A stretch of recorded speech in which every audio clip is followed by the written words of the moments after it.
Eu lerei para nós em Efésios, no capítulo 5, inicialmente, verso 8, e ainda até o 10, que diz: pois outrora, antes, no passado, éreis, ou vocês eram, trevas, porém, que continua a significar porém, que tem que ir traduzindo, o pessoal já não sabe mais nem o que era outrora. Éreis, tem gente que já não sabe mais o que é éreis. É fostes, entendeu? Isso.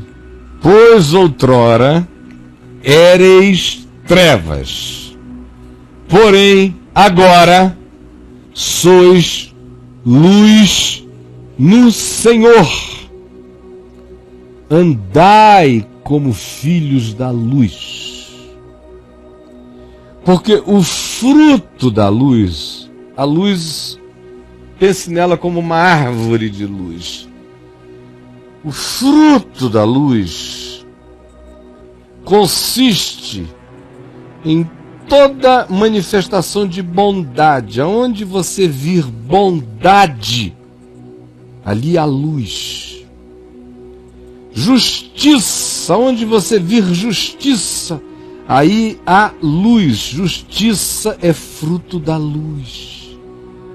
E aonde você vir verdade, sinceridade e busca de transparência e de coerência, pode ter certeza, aí há luz. Até quando as pessoas ainda estão equivocadas. Porque até o equívoco sincero carrega a luz que ajudará o indivíduo a enxergar a verdade. Não há ninguém que, sendo sincero, não chegue até a verdade, até a luz. Ninguém. Agora,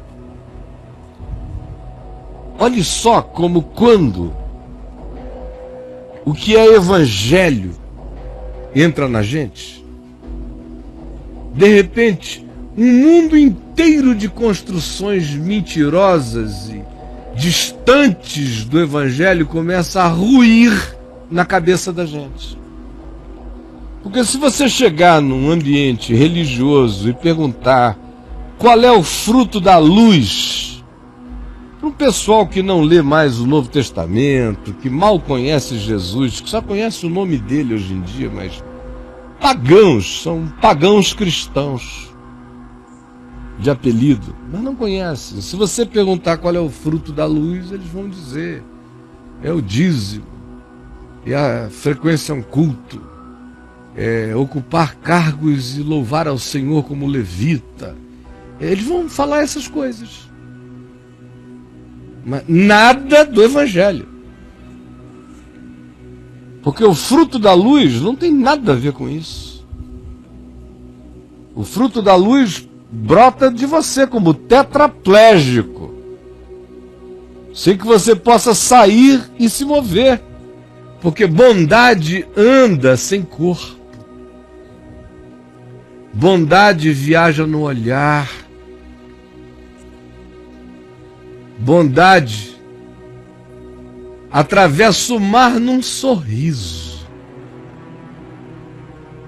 Bondade conecta você ao céu num suspiro. Bondade não precisa de halterofilismo, nem de saúde física. Bondade não demanda saúde como exterioridade. Por isso eu disse, até você como tetraplégico não precisa se preocupar, porque a bondade emana, viaja de você para a vida. Justiça não tem nada a ver com o que se conseguiu ganhar, se tinha perdido. Não. É a justiça do reino de Deus, é aquela que se manifesta frequentemente aceitando inclusive perder, mas para realizar algo maior. Ou é aquela que você pratica no âmbito da sua vida, não permitindo desequilíbrios nas suas relações, nem no seu olhar, nem nas suas palavras, nem na incoerência das suas designações, de modo nenhum, buscando com temor e tremor essa balança da harmonia. Você está expressando o fruto da luz como justiça e verdade. Verdade que começa para nós humanos como coragem de se enxergar, como sinceridade, porque antes de verdade, para mim, vir a ser o conhecimento de Jesus e do Evangelho, antes de vir a ser esse conhecimento, ela tem que existir em mim como sinceridade. Se eu não for sincero comigo como pecador, eu não vou encontrar a graça. Eu tenho que ser sincero. Então a primeira verdade que precisa habitar um pecador é a verdade de dizer: eu sei quem sou, eu peco, eu pequei, eu careço de Deus, eu sou incoerente, eu não tenho sido justo, eu descubro e percebo em mim capricho, egoísmo, maldade, eu me privilegio acima de tudo e de todos com muita naturalidade.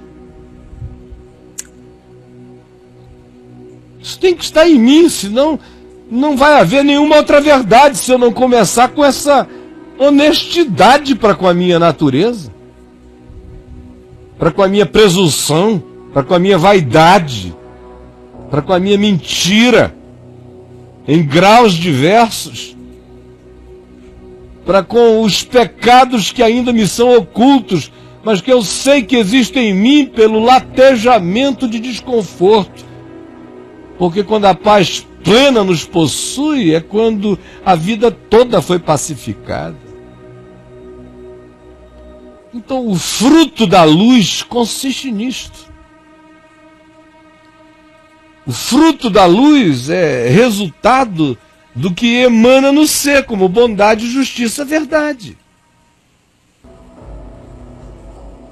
E quando essa verdade cresce, quando a luz vai crescendo, porque quanto mais sinceridade, mais luz haverá, e quanto mais luz houver, mais a possibilidade do discernimento consciente do Evangelho surgirá para mim, porque todo aquele que deseja encontra, quem busca encontra, quem anela alcança, recebe. Foi Jesus quem garantiu assim. Por outro lado, o verso 11 diz: mas não sejais cúmplices nas obras infrutíferas das trevas, antes, porém, reprovai-as.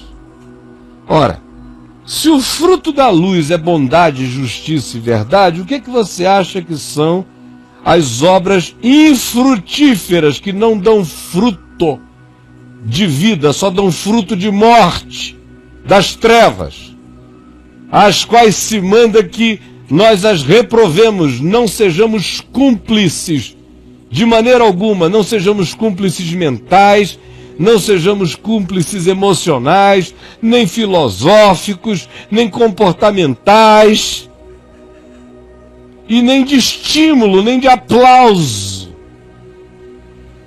ao engano, à maldade.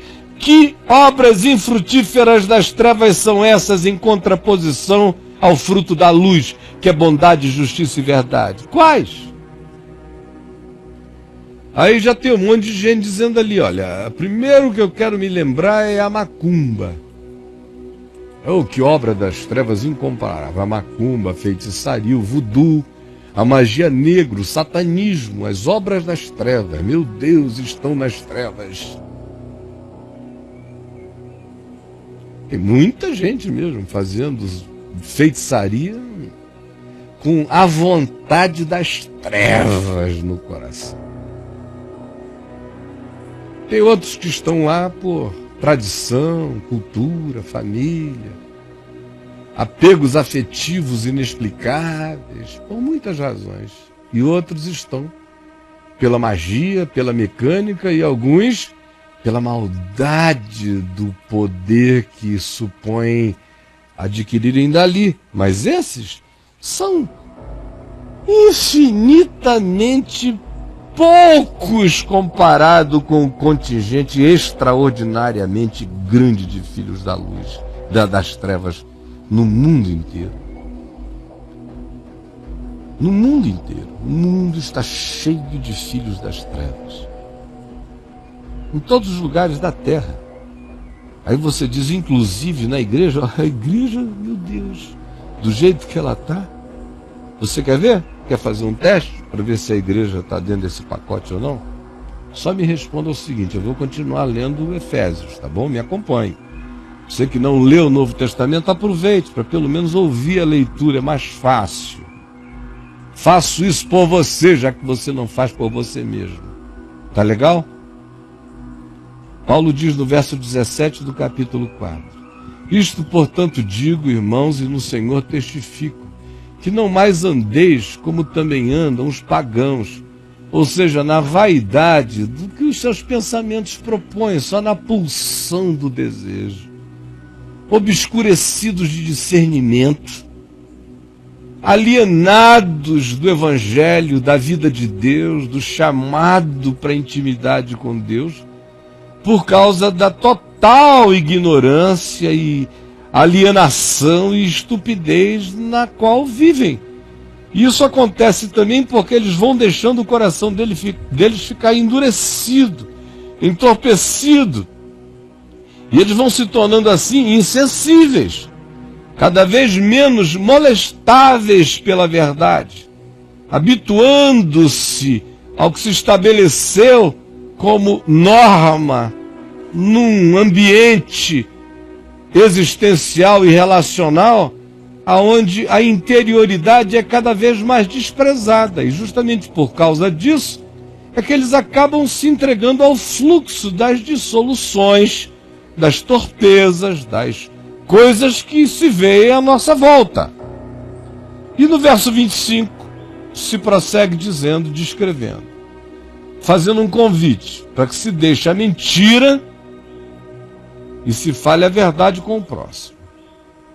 Para que, em se irando, não se fique irado e, portanto, não se peque contra o próximo, levando para o inconsciente, para o sono, para o dia seguinte, para um dia depois do outro, aquela raiva instalada que vai se transformar em ódio e vai carcomer a nossa alma e vai abrir um portão para Satanás no ser, conforme diz o verso 27. Aquele que furtava, que enganava, que dissimulava. Pare de dissimular, de furtar, seja claro, explícito. Trabalhe, ao invés de se aproveitar, de morcegar, de ser sanguessuga, aproveitador. Trabalhe.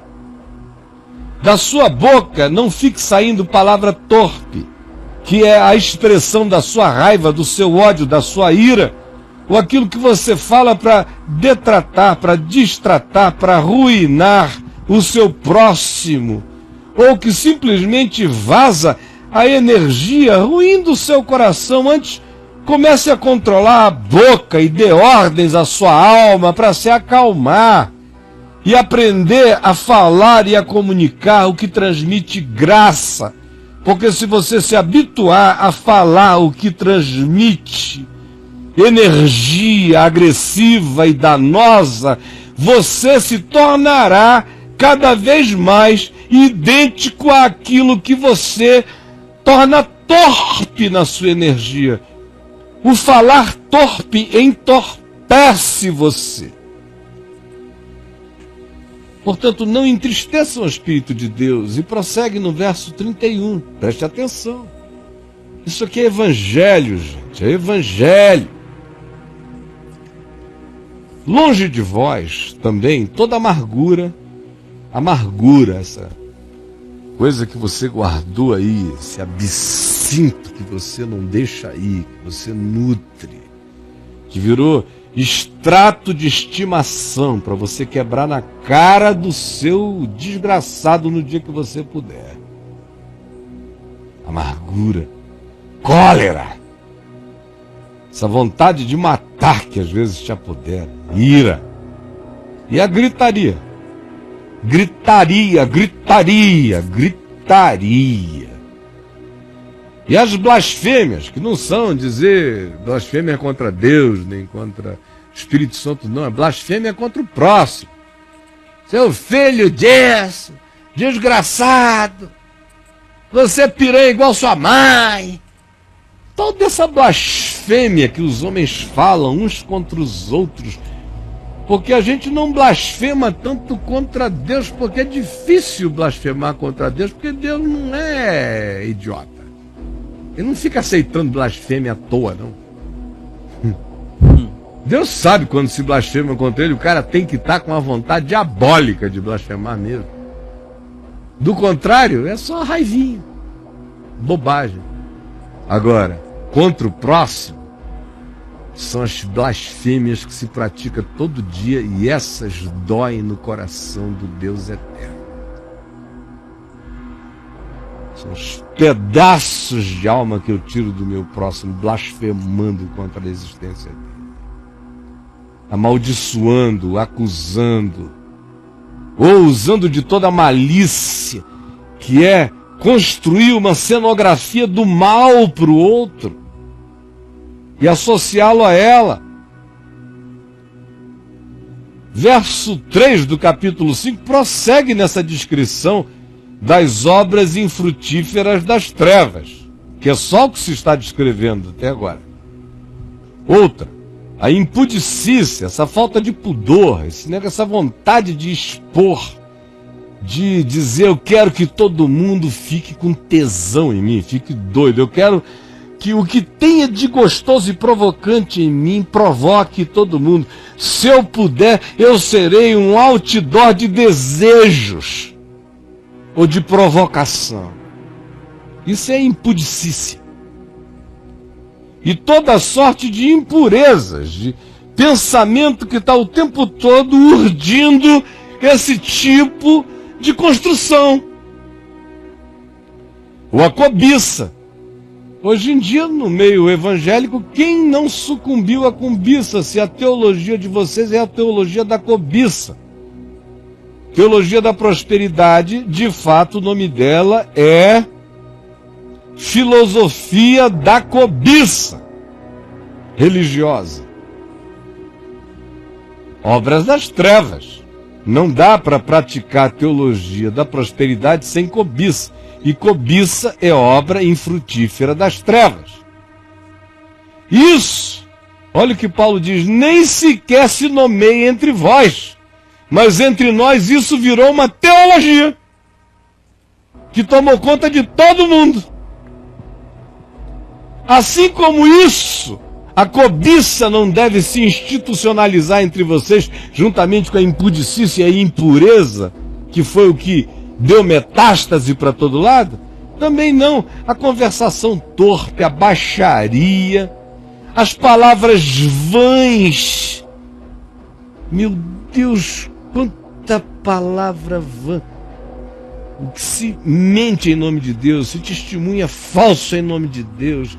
Os cultos que eu vejo aí, o povo dirigindo esses louvores com aleluias vãos, canções vãs, tudo vão, conversa vã, só obra das trevas, chocarrices, essa pouca vergonhice, esse achacrinhamento calhorda que as pessoas praticam umas contra as outras.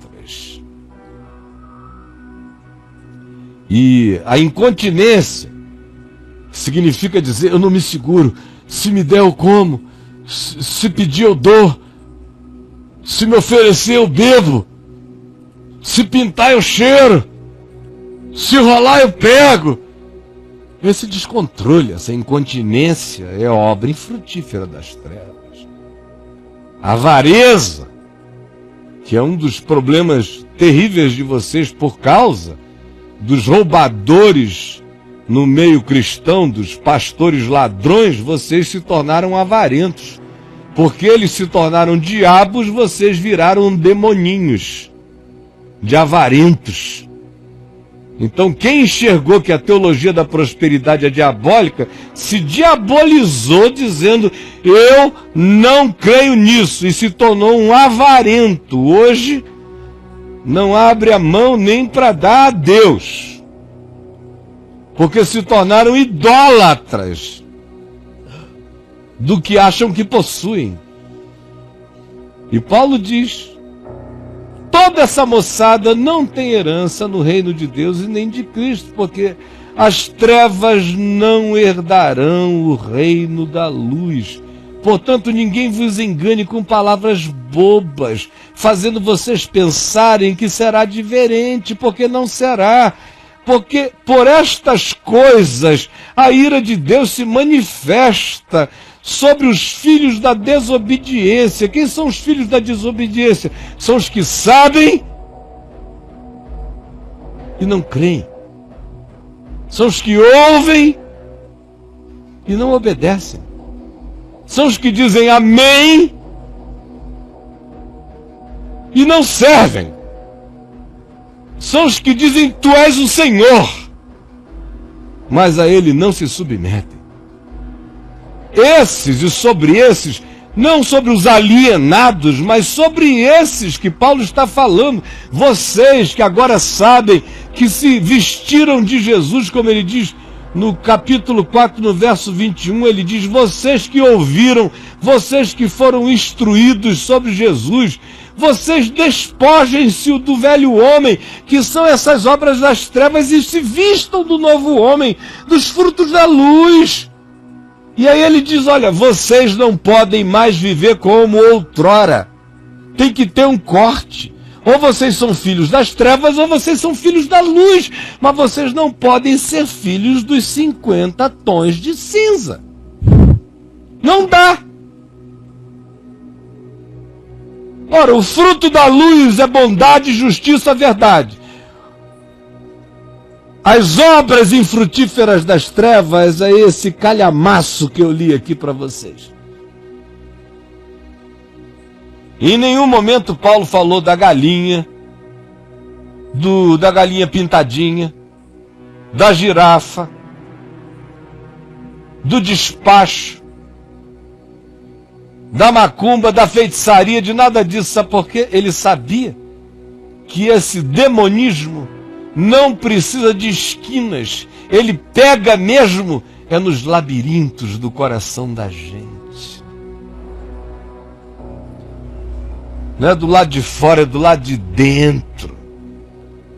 Aonde essas obras infrutíferas das trevas se manifestam o tempo todo, mas porque a gente frequenta um culto, a gente acha que não. São os outros diferentes que estão nas trevas. Eu frequento um ambiente onde a presença nele me faz luz. É tão mecânico, plástico e artificial assim o que você diz que crê sobre Jesus. É demoníaco o que você afirma crer sobre Jesus contra o Evangelho. Contra a visceralidade do chamado da palavra. Portanto, saiba disso. Não seja cúmplice dessas obras das trevas. Antes reprove-a em você, não no outro, é em você. Por que você vai repreender isso no próximo, se você não se enxerga jamais? Continua não se enxergando, você está aqui descrito. Seu retrato espiritualmente falado está aqui, e você prefere pensar que o homem treva é o vizinho, e não você. Hipócrita! Acorda para a verdade, antes que as trevas te apanhem para sempre. Ó Jesus, eu te imploro, eis aqui o Evangelho, e eis o engano de quase todos nós. Quanta mentira, quanto engano quanta superficialidade, quanta crosta de Satanás cresceu na alma da maioria, quanta incapacidade de se enxergar, quanto véu, quanta idiotice espiritual, quanta lavagem cerebral consentida, quanto fanatismo adotado para que as pessoas, em sendo fanáticas pelo que os homens ensinam, não precisem se converter ao evangelho simples que tu pedes que vivamos. Quanta troca do evangelho pela religião, quanta troca da palavra por sistemas, quanta barganha, quantos altares de Caim, quanta feitiçaria existencial, quanta rapina no coração, quantos cadáveres em nós. E a gente quer enxergar a treva no outro. Senhor, permite que o Espírito Santo acabe com essa palhaçada no coração de todos os que estão me vendo e ouvindo nesta manhã, a começar em mim, que tu venhas enfrentar a nossa palhaçada, a nossa desgraçada e sorridente apatia. Por favor, ajuda-nos a percebermos agora.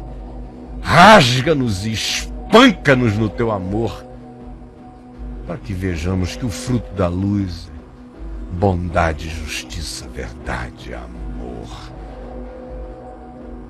E que treva não está em nenhuma esquina, está no coração da gente, como tu, Senhor Jesus, ensinaste.